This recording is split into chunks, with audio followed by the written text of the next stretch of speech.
UPS to have them deliver it. And you didn't really know what you were going to get. You couldn't see it before it was developed. And then I went on to high school, and at my school that I went to, we had dark rooms. So I got to take photography in high school, and I learned to develop my own film in a dark room. So that was really awesome. I did go to college. I majored in radio, television, and film. So I actually planned on being a news anchor, and still took some photography classes. I got to take a science class that was like the science behind photography, because there's actually science that goes into it, which is kind of weird if you think about it. But there's all different kinds of settings and stuff on your camera, and some of that is science, maybe even a little math. Crazy, huh? But so I graduated in radio, TV, film, and after having a few of my kids, I have 5, I took their pictures all the time and decided that I would start shooting for other people. And that's when I became an entrepreneur and started my own photography business. So I did get some background of it in high school and in college. And then to continue my education and to keep learning, a lot of it is self-taught.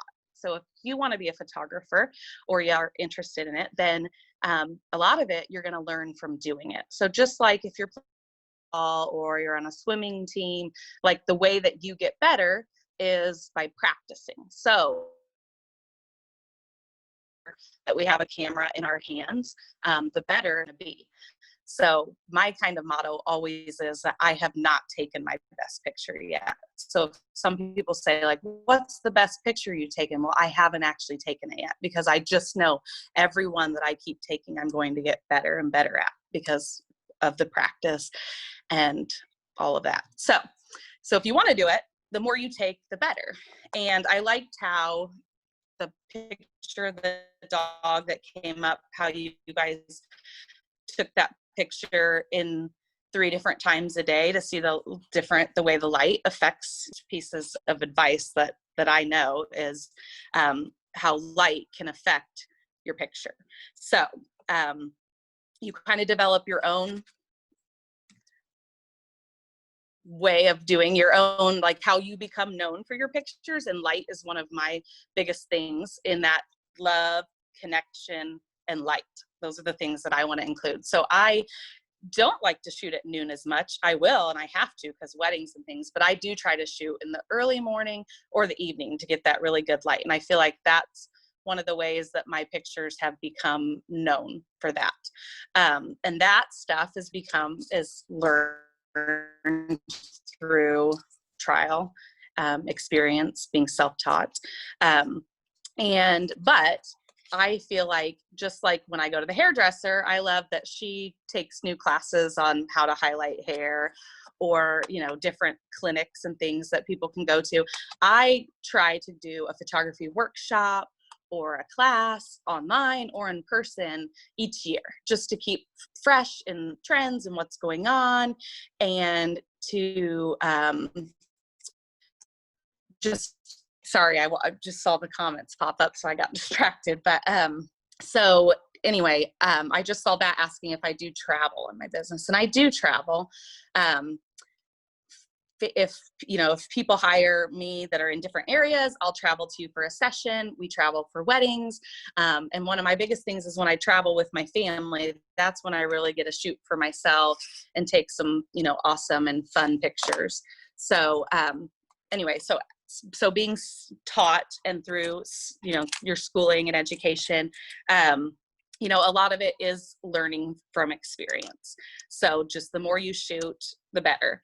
And someone did ask about what cameras I use. So one thing that I always say is the best camera that you can have is the one you have with you. So whether that's a phone, whether it's a Polaroid, whether it's a DSLR, the best camera is the one you have with you, because that's the one that's going to capture the moments, right? So it's not always about the latest and the greatest. It's what's there and with you, and we can make art with any different kinds of device. But to answer the question, I shoot with Canon. It's preference. You can, some people like Sony, some people like Nikon. I shoot Canon. I think there's benefits to all of them, so you'd be fine with any of them. And I do, when I shoot, like for instance, a wedding, I need to have like backups of all my equipment because, you know, technology can fail at any time. So I need to make sure I have, you know, 1 or 2 extra cameras with me and extra lenses so that I'm not caught without it, because as a professional, they depend on that. So I can't miss a moment. So let's see, what else as far as, did I get the background, Cheryl, as far as how I got started, my teaching? Yeah, I think that was great. Okay. So should I talk a little bit about my style or? Yeah, I think also I would be interested in what your day to day is like how, Okay. what takes up a lot of time as a professional photographer? What's it look like? Okay. That's a good one because it looks easy and lots of fun, right? Because going out and doing the session is awesome. Love it. But all the background stuff that it takes to do this as a business is a lot of work. And a lot of people don't realize it at first. So in addition to all those other shoots that I told you I did, I also do some sports photography. Like I take people's team soccer pictures, football pictures, that kind of stuff. And I do some photography for a school corporation where I use my images in a newsletter and stuff for them. So my hands are kind of in multiple baskets, but it all centers still around photography. I might be writing an article to go along with one of my pictures for the school. I might be ordering and delivering prints for a sports picture. So I'll just kind of walk you through a day in the business. And typically it starts with answering emails. Emails, phone calls, cell phones, because I don't have a secretary or anyone to do that for me. So I have to answer to inquiries on sessions. I have to book the sessions. After sessions are booked, I like to talk to people about like what's their style, what do they like to wear, and I help them think about what kind of clothes photograph well. And then picking locations, like we talked about light, I like to pick spots with really great light. And obviously I can't control the weather, so there's definitely plenty of shoots where there isn't sun, it's cloudy. And so I learned to shoot, you know, around those things. So I'm helping that client all the way from the beginning to make sure that they're comfortable, because things that seem easy to me, like where we're going to shoot and what we're going to wear, is actually the things that are hardest on the clients. The most stressful is like planning for 5 people what they're going to wear. So I'm answering those emails, I'm booking those sessions. Once those sessions are booked, we're talking locations and wardrobes to give them the best experience that they can have with me. So, and then, you know, on days I've already shot, now I have to edit. So that is importing all the pictures that I took from a session, as you know, into my computer and going through and culling the images. So I'm going through and picking my favorites, or, you know, like obviously even professionals, there's going to be some out of focus ones, there's going to be some eyes closed, you know, so I'm going to discard the bad ones, keep the good ones, and then I'm going to edit them. So sometimes editing can take double the amount of time it took to shoot. My goal is to get the picture right in camera. So I am trying my best that when I took the picture, it looks the best, that when I'm editing, I only have to do a little bit. I am a more minimalist editor. Of course, I'm going to remove anything off somebody's face that, you know, I have a pimple pop up or whatever, but I'm not going to remove things that are part of you, like that make you who you are and unique, because that's what I want my photographs to show. So, and then I'm going to alter the curves, the shadows, things like that, I'm editing to enhance my photograph, not to change it. But by the time I've gone through it all, it can take double. So maybe an hour session, I might have spent 2+ hours editing, and then delivering those to the clients. I deliver them currently online in a gallery where they can download their images, or they can order prints and products and stuff. So that's another realm of things that you have to do. I use mostly Adobe Lightroom for editing. I also use Photoshop. I don't always have to take pictures into Photoshop. If it takes a little bit more editing and stuff, then I do go to Photoshop from there. So I have a website that I keep up and running with pricing information, my portfolio, a little section where people can get to know me. That's a spot that doesn't have to be updated as often. As like Instagram and my Facebook, where I share some sneak peeks and stuff. I used to share from every session I do. I don't as much anymore because, again, that's a ton more work to be on social media all the time. Let's see. So, and then as far as, one of the big things, after the fact, you obviously you want your clients to love their images and like them. That's your ultimate goal. But the great thing about photography is I'm an artist. So not only am I a photographer, I'm an artist. So when I take a picture, it's from my point of view and my perspective. So it takes a while to build yourself to that point, but you get to a point where people are hiring you because of your work and your eye, and they like what you are doing. So, and that's the best place to ultimately be. Like when the people come to me, I trust you, I love your pictures, tell me, instead of them telling me what to do, because then I can put that little, artist edge on it and give them that look and vibe that I love. While at the same time, you won't like every person's art. Not everyone will like my artwork. I won't be the one for everybody, but there's going to be, I edit a little, I'd say I like dark and moody images a little bit. I want my pictures to tell a story of what's happening. And I want you to not just look at it and see a family standing there. I want you to feel something.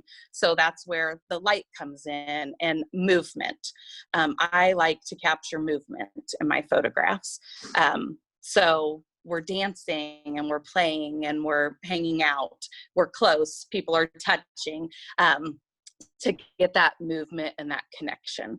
So in every session I do every day, like those are the things that I'm always trying to incorporate so that my pictures follow the same cohesive brand.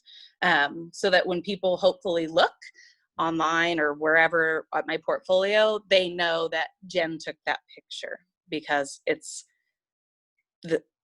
not that I'm putting a filter on them. I don't use filters or anything like that, but if you go through your Instagram and you put a filter on everything to get where they all look the same, that's what I've achieved in editing my own work and, manipulating my camera to take things to that. So day to day, you're answering emails, you're talking to clients, you're discussing wardrobes and locations, and you're billing, you're ordering prints and products, you're taking the pictures, editing them, delivering them. So a lot more goes into than just the very fun, exciting part of going out and getting to take the images, which is so fun. But there is all that behind the scenes business stuff that we have to do. So what else? Or is there questions that It sounds like personality has, and one may not think that until you're in it. Personality has a lot to do with being a photographer, because you have to put people at ease and Yes. because if they're scowling at the camera, that's not going to be popular. So making them have a good experience. You've done a good job of describing that, and I think that's good for them to hear. Yeah. There is a question. Yeah, one thing that I say is okay. I was Nope. just going to say, on you saying that real fast, is I don't just go into things that I'm a photographer, but I'm a director. So I'm actually there directing my clients. It's just like if I was directing a movie. I'm going to explain to them what I want, how we're going to get it. But to me, I love images that are a little less posed. So I might put you in a pose, but I'm going to tell my people I want it to naturally unfold from there. So I'm going to direct them, and I'm going to encourage them by telling them, I like how you're putting your arm around her. I like how you're looking in your daughter's eyes. I'm going to direct those things to them. So yes, I'm a photographer taking the picture, but I'm actually directing the session and leading them and making them feel comfortable as we go. So photographers wear a lot of hats. Yes. Sure. There is a question. Do you have any advice for dealing with unhappy or rude customers? Ooh, that's a good one. Well, the great thing about this business is you actually get to pick who you want to work with, right? So if you've worked with someone that's rude and whatever, then you don't want to maybe book with them the next time. And instead of just saying you're rude, I don't want to work with you, you get to use the word like I'm booked up. But you know, the old motto, like in stores and sales, where they say the customer is always right, that is a hard pill to swallow as an artist or a photographer, because to you, you might have just created what you felt like is your best work and you love it, and they don't like it. And I'm telling you, even 9 years later, it does hurt sometimes if people make a Facebook comment that looks bad, or they don't whatever, and you don't get them as much the more you go. But the farther along you become, like I said, you're going to attract the people who like your work. They're hiring you for their work instead of hiring you with a Pinterest pin that they want you to recreate. That's not your art and your work and your heart in it. So it's harder to recreate something that people want. So it is painful and hurtful if someone doesn't like something, but I think the longer you do it, the easier it becomes, where you finally start to realize you can't make everyone happy. And hopefully, you know, the people that love what you're doing come to you along the way. Hopefully that helped. Yeah, that's great. Good advice. Does anyone have a last minute question? We have about 5 minutes, and then the last couple minutes we'll get our challenge for this week too. So this has been wonderful. I've learned a lot. Yeah. Have you learned a lot?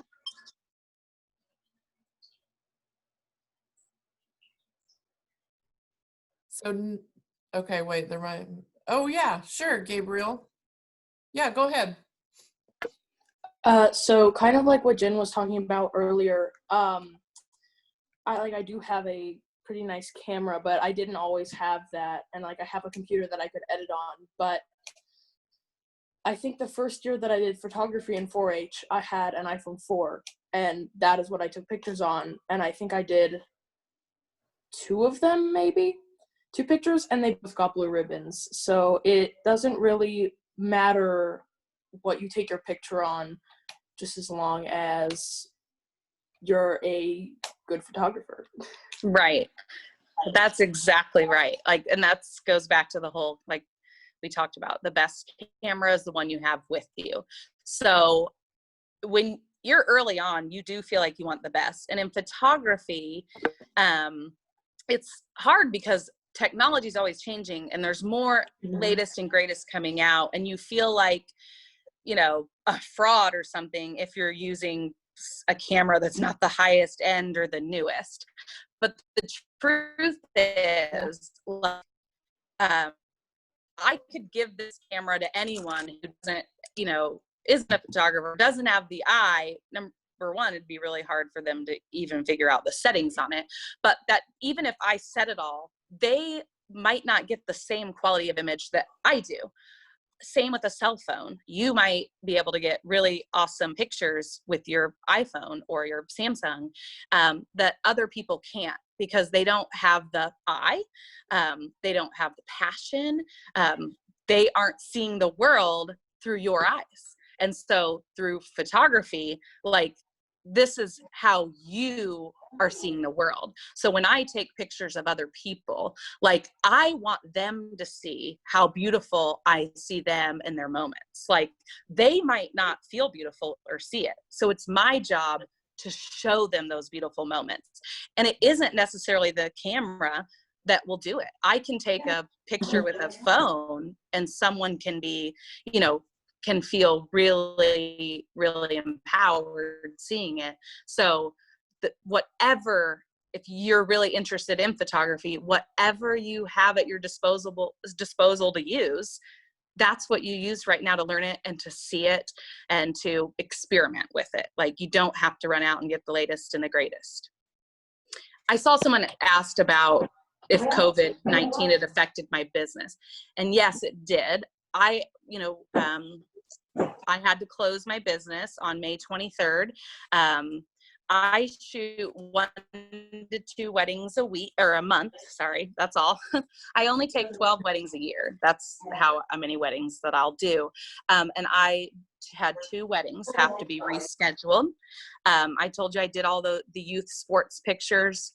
So I lost out on taking all the soccer pictures, all the flag football pictures. I think baseball's trying to happen, so I might still get to take baseball pictures, and I do a dance recital pictures, and I lost that. So it did very much affect my business. Lots of pregnant moms at home worried if they were going to get newborn pictures. Luckily, things have opened back up, and I was able to get, the last 2 weeks I've shot 5 newborns. So I'm back in business, but it was scary and nerve-wracking. But as I mentioned before, the different genres and hands in different baskets, I do some work for that school, and I was able to still do some of that. So because it's kind of a niche that I can kind of get into other areas, I was able to still find some work, just not as much work. It's good that it's opening back up. That's great. Yes. Okay, so we are at time, and this has been awesome, Jen. We are really glad you were able to jump on with us this morning. We've learned a lot. I'm glad that you touched on a photographer also could have writing skills. There's ethics involved. You have touched on so many different things in business that we've really covered a lot of ground this morning in this short amount of time. So thank you, everybody. Yes. A round of applause. I see some popping up already. Thank you so much, Jen. We appreciate you. Thank you. I know you're busy. Thank you. Okay, so the challenge for this week is going to be take a photo this weekend that you can use for an advertisement. So any type of photo, and so we might need to hear a little bit from you whenever we show those photos on Monday. So if you're thinking of, maybe you have an advertisement, you want to advertise for your own business, maybe you think, pretend that you have a photography business, or maybe you do have a photography business. So take a photo that you may want to share with others to show your work. Or maybe you think product, maybe a product advertisement. So place that, decide what the product is that you're going to promote, and then take a photo to make that product look really well. There's science photography. So maybe you'll do a photo to promote. Maybe you got some ideas from Jen this morning about some sort of a promotion that you could do. So that's our challenge, to take a photo that can be used as an advertisement or a promotional photo. All right, sound good? Any questions about that? So by 11:59 on Sunday night, email that to the same email that we have used this so far. Here, let me put it in the chat. So it's Sullivan CES at Purdue.edu. Same email that you used last time. So, all right, ready for the challenge and ready for the weekend? Yes, right? Thanks for coming this morning, everybody. I hope you learned a few things. I know you did. Good job. All right, have a great weekend. See ya. Should we, or can we like actually turn it into like a real advertisement? Just put the picture there too? Sure, if you want to. Yes. Okay. Absolutely. Like that stuff. Yeah. Okay. Great. Is there another question? Thanks, Gabriel. See ya. Bye, Maya.